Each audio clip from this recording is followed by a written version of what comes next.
guys, welcome back to Tech Geek Channel. Baru-baru ni kita dah cakap pasal mikrofon daripada Mauno. Hari ni pula kita cakap pasal mikrofon juga, tapi kali ni dia lain sikit. Ini dia, Rode Micro Ultra Compact Wireless Microphone.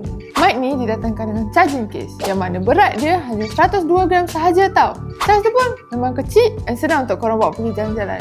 Dekat bahagian belakang charging case dia ada charging port Type-C untuk korang charge case ni. Dan korang akan dapat juga satu kabel Type-C. Mic ni didatangkan dengan satu receiver iaitu receiver Type-C. Receiver ni sesuai untuk kebanyakan Android dan untuk iPhone pula hanya iPhone 15 ke atas sahaja. Next is dia punya transmitter. Korang akan dapat dua transmitter. Dekat belakang transmitter ni pula ada clip yang mana korang boleh clip transmitter ni dekat baju korang. Or korang boleh guna dia punya magnet attachment untuk lekatkan dia. So korang boleh pilih antara nak guna magnetic attachment ataupun just clip. But for me, saya lagi prefer guna magnetic attachment dia sebab magnet dia ni boleh tahan kuat juga. And salah satu sebab lain, korang boleh je letak mic ni dekat mana-mana untuk nampak lebih kemas dekat baju korang. Untuk dari segi frekuensi range dia, mic ni boleh support dari 20Hz hingga 20kHz dan untuk signal to noise ratio dia pula setinggi 73dB yang akan buatkan audio korang tu lebih jelas. Mesti korang nak tahu juga kan daripada segi sound pressure level dia.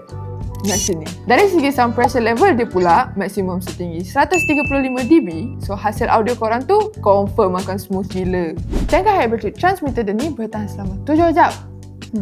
Boleh tahan lama jugalah. Tapi kalau korang combine sekali dengan dia punya charging case, korang boleh dapat sampai 21 jam mat.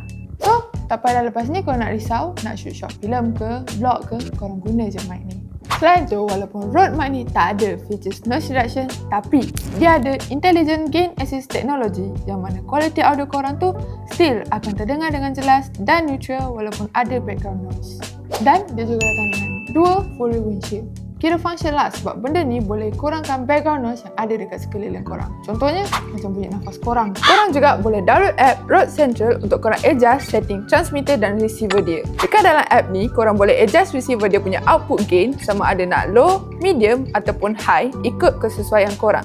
Selain tu, dia juga ada dua mode routing yang mana korang boleh pilih sama ada nak dalam mode merge ataupun mode split.